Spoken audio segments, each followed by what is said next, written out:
नमस्कार, मैं अप्रिया। आज 17 जून खबरों की तरफ बढ़ने से पहले एक नजर सुर्खियों पर। बिहार में कोविड-19 के मिले 400 से कम मामले। रिकॉर्ड धान की खरीदारी पर नीतीश कुमार ने दिया बयान। पशुपति पारस और प्रिंस राज पर हुआ परिवाद दायर। बिहार के कई जिलों में जारी की गई बाढ़ की चेतावनी। अगले 48 घंटे के लिए जारी हुआ रेड अलर्ट। अब चलिए बढ़ते हैं बिहार की 25 बड़ी खबरों की ओर विस्तार से। बिहार में कोविड-19 के मिले 400 से कम मामले। स्वास्थ्य विभाग की तरफ से मिली जानकारी के अनुसार बिहार में बीते दिन के पिछले 24 घंटे में कुल मिलाकर 370 मरीजों की पुष्टि हुई है, जिसके बाद बिहार में एक्टिव मरीजों की संख्या 3990 पर पहुंच गई है। इसके साथ ही अगर हम प्रभावित जिलों की बात करें तो अररिया में 11, अलवर में 5, औरंगाबाद में 5, बांका में 3, बेगूसराय में 7, भागलपुर में 5, भोजपुर में 4, बक्सर में 2, दरभंगा में 7, ईस्ट चंपारण में 12, गया में 8, गोपालगंज में 18, जमुई में 3, जहानाबाद में 3, कैमूर में 4, कटिहार में 10, खगड़िया में 6, किशनगंज में 11, लखीसराय में 9, मधेपुरा में 14, मधुबनी में 8, मुंगेर में 10, मुजफ्फरपुर में 12, नालंदा में 11, नवादा में 22, पटना में 34, पूर्णिया में 17, रोहतास में 2, सहरसा में 27, समस्तीपुर में 10, सारण में 15, शेखपुरा में 2, शिवहर में 1, सीतामढ़ी में 9, सिवान में 7, सुपौल में 22, वैशाली में 9, वेस्ट चंपारण में 1 मामले सामने आए हैं। इसके साथ ही 4 ऐसे मामलों की पुष्टि की गई है जो दूसरे राज्यों के हैं, लेकिन इनके सैंपल बिहार के अलग अलग जिलों में कलेक्ट किए गए हैं। इसके साथ ही बीते दिन के पिछले 24 घंटे में कुल मिलाकर 1,11,819 सैंपल की जांच की गई। वहीं कुल मिलाकर 730 मरीज ठीक होकर घर वापस लौटे हैं। गंडक नदी में आई उफान के कारण हाई अलर्ट पर जल संसाधन। नेपाल और आसपास के इलाकों में लगातार हो रही बारिश के कारण गंडक नदी उफान पर है। वाल्मीकि नगर बराज से फिलहाल 4,08,000 क्यूसेक पानी को छोड़ा गया है, जिसके कारण जल संसाधन विभाग काफी ज्यादा अलर्ट मोड में काम कर रहा है। मिली जानकारी के अनुसार गंडक बराज पर पानी छोड़ने के कारण बिहार के कई इलाकों में पानी भर गया है और जल स्तर में भी लगातार बढ़ोतरी देखने को मिल रही है, जिससे तटबंध और बांधों पर 24 घंटे अभियंता और कर्मियों के मुस्तैद रहने का आदेश जारी किया गया। इतना ही नहीं, सोन के ऊपरी जल संग्रहण क्षेत्र में 2 दिनों से हो रही बारिश के कारण इंद्रपुरी बराज पर जल स्तर में वृद्धि होने का सिलसिला जारी है। वहीं जल संग्रहण को लेकर के और जल ग्रहण क्षेत्र से बराज पर 14,354 क्यूसेक जल प्रवाह दर्ज किया गया। हालांकि जल संसाधन विभाग लगातार इस पूरे मामले की निगरानी कर रहा है। डिब्रूगढ़ चंडीगढ़ साप्ताहिक स्पेशल ट्रेन का परिचालन होगा अगले महीने से। यात्रीगण कृपया ध्यान दें, समस्तीपुर, मुजफ्फरपुर, हाजीपुर के रास्ते डिब्रूगढ़ और चंडीगढ़ के मध्य स्पेशल ट्रेन का परिचालन अगले महीने की 5 तारीख से शुरू किया जाना है। पूर्व मध्य रेल के CPRO राजेश कुमार ने इस बाबत जानकारी दे दी है, जिसके तहत उन्होंने बताया कि यात्रियों की सुविधाओं के लिए 05903 डिब्रूगढ़ चंडीगढ़ साप्ताहिक विशेष गाड़ी का संचालन 5 जुलाई 2021 से अगले आदेश तक हर सोमवार को किया जाएगा। इसके साथ ही ट्रेन संख्या 05904 चंडीगढ़ डिब्रूगढ़ साप्ताहिक विशेष गाड़ी का संचालन चंडीगढ़ से 7 जुलाई 2021 से अगले आदेश तक प्रत्येक बुधवार को किया जाएगा। इस गाड़ी में सभी को आरक्षित श्रेणी मिलेगा और इसमें यात्रा करने वाले यात्रियों को कोविड-19 के मानकों का पालन करना होगा। बिहारी पहचान में आज हम बात करेंगे गोपाल सिंह नेपाली की। गोपाल सिंह नेपाली एक भारतीय कवि और अंजामा के गीतकार थे। वह पुत्र अर्थशास्त्र और रेणु प्रिया थे। गणेश चतुर्थी कीर्ति बॉलीवुड के साथ उनका जुड़ाव लगभग 2 दशकों तक चला। 1944 में शुरू हुआ और 1963 में उनकी मृत्यु के साथ समाप्त हुआ। फिल्म गीतकार के रूप में एक अलग पहचान बनाने वाले नेपाली ने 54 फिल्मों में लगभग 300 गाने लिखे। वह छायावाद के बाद के काल के कवि थे और उन्होंने उमंग सहित हिंदी कविताओं के कई संग्रह लिखे। उमंग, रागिनी, पंछी, नीलिमा, हिमालय ने पुकारा आदि जैसे प्रसिद्ध कविता संग्रहों के नाम है। अगले 48 घंटे के लिए जारी हुआ रेड अलर्ट। बिहार में मौसम की स्थिति को देखते हुए मौसम वैज्ञानिकों ने अगले 48 घंटे के लिए रेड अलर्ट जारी कर दिया है। मौसम विज्ञान केंद्र पटना की तरफ से 18 जून तक बिहार में भारी बारिश और तीव्र आकाशीय बिजली गिरने की संभावना व्यक्त की गई है। मौसम वैज्ञानिकों की माने तो बिहार, झारखंड और उत्तर प्रदेश के ऊपर एक चक्रवात बना हुआ है, जिसके कारण बिहार में मानसून फिलहाल पूरी तरीके से सक्रिय है, जो आने वाले 2 दिनों तक जारी रहेगा। इसको लेकर ही 48 घंटे तक अलर्ट जारी किया गया है। इस बाबत मौसम वैज्ञानिक आशीष कुमार ने अपना बयान जारी करते हुए कहा कि जो मौसमी सिस्टम फिलहाल बने हुए हैं उसके मुताबिक पूरे बिहार में बड़े पैमाने पर आकाशीय बिजली खासकर बिहार के पूर्वी और उत्तरी क्षेत्र में गिर सकती है। डिजिटल इंडिया कॉर्पोरेशन ने डिजाइनर, डेवलपर और अन्य पदों के लिए निकाली रिक्तियां। डिजिटल इंडिया कॉर्पोरेशन ने अपनी वेबसाइट पर senior developer, designer, software tester cum developer, system administrator और कंटेंट मैनेजर राइटर के पद पर भर्ती के लिए एक अधिसूचना प्रकाशित की है। योग्य उम्मीदवार 1 जुलाई 2021 को या फिर उससे पहले ora.digitalindiacorporation.in पर डिजिटल इंडिया भर्ती के लिए ऑनलाइन आवेदन कर सकते हैं। इन पदों के लिए शैक्षणिक योग्यता की बात करें तो इसकी पूरी जानकारी आपको आधिकारिक वेबसाइट पर मिल जाएगी। बिहार में रिकॉर्ड धान की खरीदारी पर नीतीश कुमार ने दिया बयान। बिहार में इस साल रिकॉर्ड धान की खरीदारी हुई है। इस बाबत मुख्यमंत्री नीतीश कुमार ने अपनी खुशी जाहिर करते हुए ट्वीट जारी किया है, जिसमें उन्होंने लिखा कि बिहार में धान और गेहूं की विकेंद्रीकृत अधिप्राप्ति से किसानों को न्यूनतम समर्थन मूल्य का लाभ मिला है। इस साल 35.58 लाख मीट्रिक टन धान का रिकॉर्ड अधिप्राप्ति किया गया और किसानों को 6,736 करोड़ रुपए का भुगतान किया जा चुका है। पहले बिहार में गेहूं की खरीद नाम मात्र ही होती थी। 12 जून की समीक्षा बैठक के बाद लगा कि 15 जून 2021 तक 3.5 लाख मीट्रिक गेहूं की अधिप्राप्ति हो जाएगी, परंतु यह हर्ष का विषय है कि 15 जून 2021 के अंतिम आंकड़ों के अनुसार 4,56,000 मीट्रिक टन गेहूं की रिकॉर्ड खरीद की गई है। पशुपति पारस और प्रिंस राज पर हुआ परिवाद दायर। लोजपा पार्टी की मुखिया कुर्सी के लिए शुरू हुए उठापटक के बीच बीते दिन सांसद पशुपति पारस और प्रिंस राज के खिलाफ परिवाद दायर कर दिया गया। मिली जानकारी के अनुसार सामाजिक कार्यकर्ता कुंदन कुमार ने धारा 420, 406 और 434 के तहत परिवाद पत्र लोजपा के हाजीपुर सांसद पशुपति पारस, प्रिंस राज और 5 अज्ञात के खिलाफ दायर किया है, जिसकी सुनवाई अब 21 जून को होने वाली है। सामाजिक कार्यकर्ता कुंदन कुमार का कहना है कि पासवान को लोजपा से अलग करने की कोशिश पशुपति पारस और प्रिंस कुमार ने की है, जो दुर्भाग्यपूर्ण है। जबकि रामविलास पासवान और चिराग के नाम पर ये सांसद बने थे और आज जब रामविलास पासवान जी नहीं है तब पीठ में खंजर घोंपने का काम किया गया। लेकिन इन सब के बावजूद मुझे उम्मीद है कि चिराग पासवान को न्यायालय से न्याय जरूर मिलेगा। दरभंगा एयरपोर्ट से अब 3 शहरों के लिए शुरू हुई 2-2 फ्लाइटें। दरभंगा एयरपोर्ट से बैंगलोर आने जाने वालों के लिए खुशखबरी। स्पाइसजेट एयरलाइंस ने बेंगलुरु के लिए एक और विमान सेवा की शुरुआत करने का ऐलान कर दिया है, जिससे यात्रियों की यात्रा काफी सुगम होने वाली है। जानकारी के अनुसार फ्लाइट संख्या SG694 दोपहर 12:45 पर यात्रियों को लेकर दरभंगा से रवाना हुई, जो कि 3:30 बजे बेंगलुरु हवाई अड्डे पर पहुंची। विमान 2 घंटा 45 मिनट में यात्रियों को उनके गंतव्य तक पहुंचाने में कामयाब रही। एयरपोर्ट प्रशासन की तरफ से मिली जानकारी के अनुसार कोविड-19 की दूसरी लहर के बाद यात्रियों की संख्या अधिक होने के कारण स्पाइसजेट कंपनी ने यह निर्णय लिया। इसके अलावा स्पाइसजेट अहमदाबाद, हैदराबाद, कोलकाता और पुणे के लिए एक-एक विमान का संचालन कर रहा है।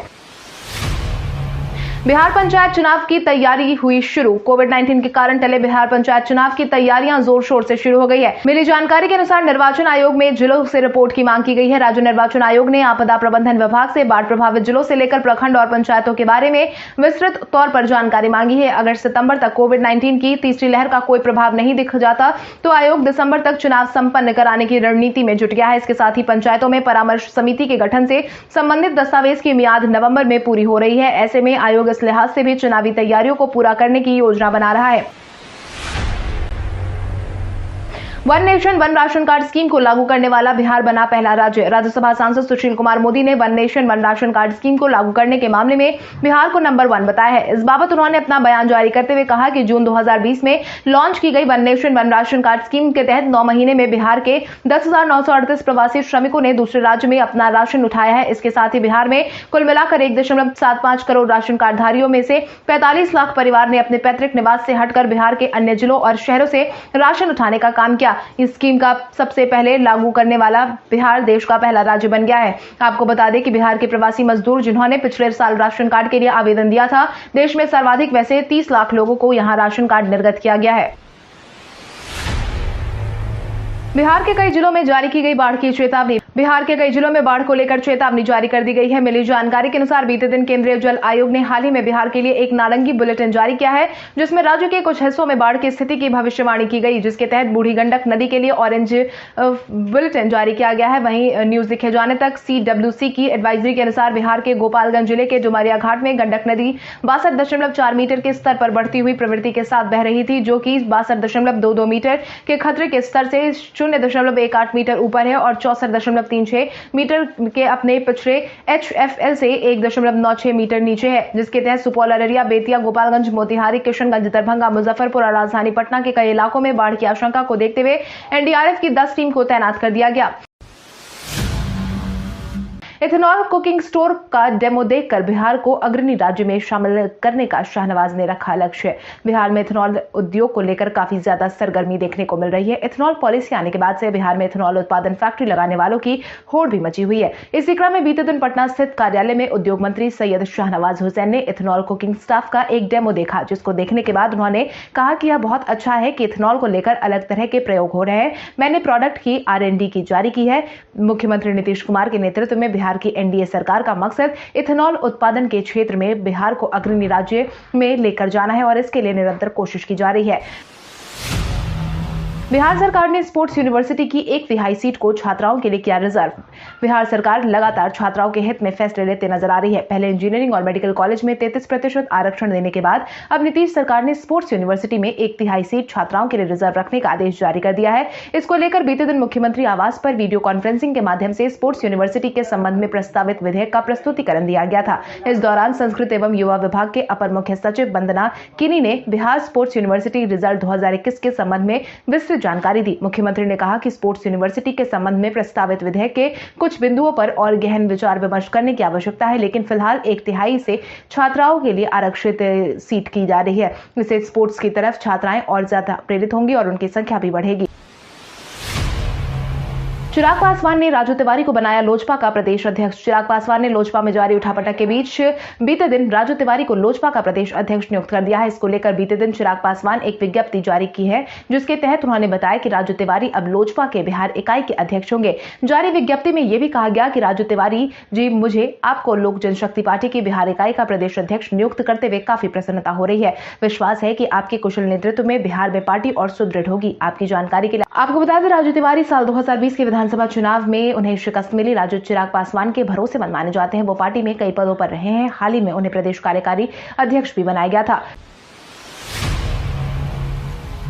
डॉक्टरों की जान जाने के मामले में आईएमए ने जारी की टॉप 3 की लिस्ट। कोविड-19 के मामलों में आम नागरिकों के साथ साथ सभी के रक्षक डॉक्टरों की जान भी गई है, जिसमें बिहार राज्य देश भर में पहले स्थान पर है। इसके साथ ही टॉप 3 राज्यों के नाम भी साझा किए गए हैं। इंडियन मेडिकल एसोसिएशन की तरफ से जारी की गई रिपोर्ट के अनुसार कोविड-19 की दूसरी लहर से देश भर में 730 डॉक्टर की जान गई है, जिसके तहत दिल्ली में 109, उत्तर प्रदेश में 79, तो वहीं बिहार में 115 डॉक्टर की जान गई है, जिसके तहत बिहार में सर्वाधिक 115 डॉक्टरों की जान जाना बेहद ही चिंताजनक बताई गई है। इसको लेकर राहुल गांधी ने भी अपना ट्वीट जारी किया था। राहुल गांधी ने डॉक्टरों के परिजनों के प्रति संतावना व्यक्त करते हुए डॉक्टरों को सलाम किया है।